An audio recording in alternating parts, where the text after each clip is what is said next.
एक बार की बात है। गौतम बुद्ध अपने शिष्यों के साथ बैठे थे। उसी समय राजा अजातशत्रु वहां पहुंचे और बुद्ध से कहने लगे, हे बुद्ध, जब से मैं आपका शिष्य बना, हर कोई मेरा शोषण कर रहा है।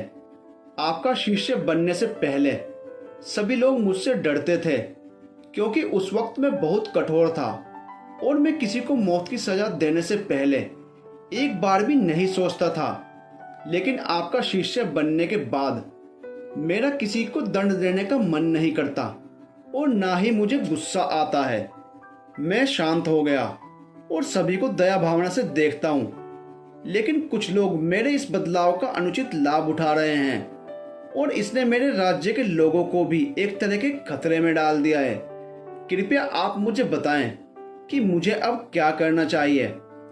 राजा अजातशत्रु की बात सुनकर गौतम बुद्ध उन्हें एक कहानी सुनाते हैं और कहानी कुछ इस प्रकार है। एक बार एक बड़े पेड़ के नीचे एक जहरीला सांप रहता था।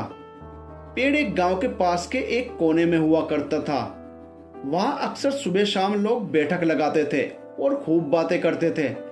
लेकिन जब से उस पेड़ के पास उस सांप को देखा गया, तब से लोगों ने वहां जाना बंद कर दिया। लेकिन कुछ लोग तो जानबूझकर वहां सांप को देखने आया करते और उसे छेड़ा करते। अब उस सांप को जब खतरा महसूस हुआ तो उसने खुद के बचाव के लिए लोगों पर हमला करना शुरू कर दिया। वह सांप अब अपने क्षेत्र में लोगों का आना भी बर्दाश्त नहीं करता था, जिससे गांव के कई लोगों की जान जाने लगी। इस तरह पेड़ के आसपास जब भी कोई हलचल होती तो सांप वहां आ जाता और हमला कर देता। सांप की दहशत अब पूरे गांव में हो गई। अब लोगों ने बिल्कुल ही उस पेड़ के पास जाना बंद कर दिया। एक दिन एक साधु उस गांव से गुजर रहे थे। तभी उस साधु की नजर उस विशाल से घने वृक्ष पर पड़ी, जिसके नीचे वो सांप रहा करता था। घने पेड़ को देख साधु के मन में विचार आया कि चलो वृक्ष की इस ठंडी छांव के नीचे बैठकर कुछ देर ध्यान लगाया जाए। उसी वक्त गांव के कुछ लोग अपनी गाय लेकर घर की ओर जा रहे थे।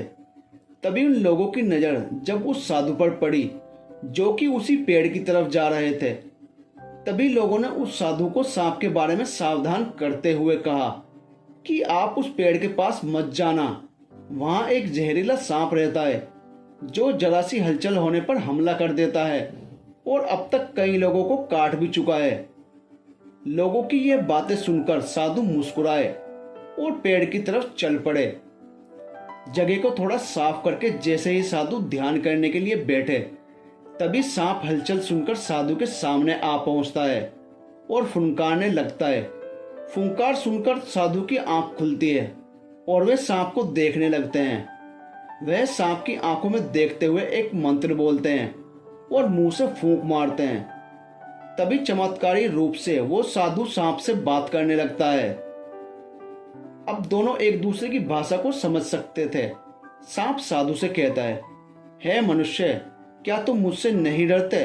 क्या तुम मुझे नहीं जानते? यह मेरा क्षेत्र है और यहाँ आने की किसी की हिम्मत नहीं है। साधु ने करुणा से कहा, मित्र, इसमें डरने की क्या बात है? मैं किसी चीज से नहीं डरता, क्योंकि जब मैं जीने का लालच ही नहीं रखता तो मृत्यु से क्या डरना। सांप साधु की ये बातें सुनकर चौंक गया, क्योंकि सांप की इससे पहले ऐसे लोगों से मुलाकात हुई थी जो उसको मारना चाहते थे या उसके डर से भाग जाते थे। लेकिन वह ऐसे व्यक्ति से कभी नहीं मिला था जो उससे नहीं डरता। सांप साधु से इतना प्रभावित हुआ कि वह साधु के चरणों में पड़ गया और बोला, हे प्रभु, आप बिल्कुल सही कह रहे हैं। आज तक मैंने जो कुछ भी किया है अपनी जान बचाने के लिए किया है। अपने क्रोध के चलते ना जाने कितने निर्दोषों की जान भी ले ली। इसके बाद साधु सांप को बहुत सारी बातें समझाकर वहां से चले गए। साधु की बात से प्रभावित होकर सांप ने निश्चित किया कि आज से वह किसी को नहीं काटेगा।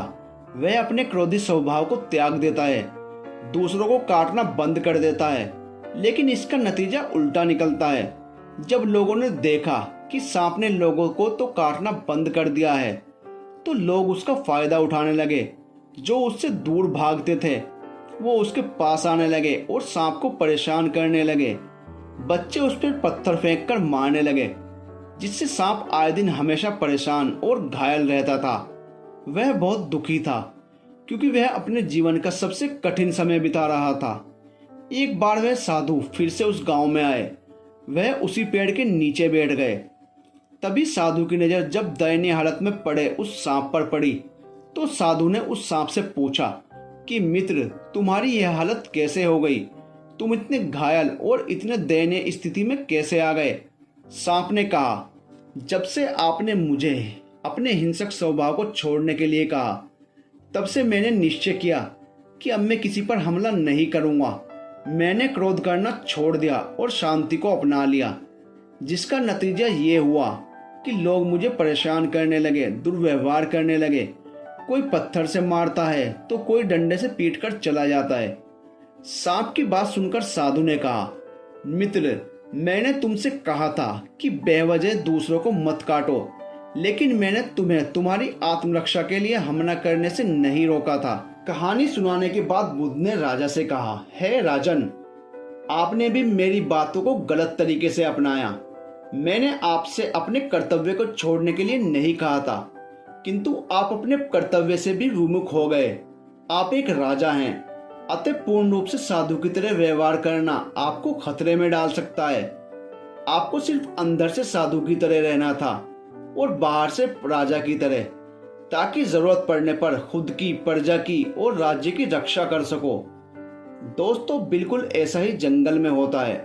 जो सबसे सीधा पेड़ होता है उसको सबसे पहले काटा जाता है, और यही कानून दुनिया के लोगों पर भी लागू होता है। अच्छे भले लोगों का खूब फायदा उठाया जाता है। अच्छे लोगों को जिंदगी में अनेकों दुखों का सामना करना पड़ता है, इसलिए कभी भी किसी को अपना फायदा मत उठाने दो। लोगों को उनकी मर्यादा में रखने के लिए खुद को परिस्थिति के अनुसार बदलना सीखो, अन्यथा आपका हाल भी उस राजा व सांप की तरह हो जाएगा।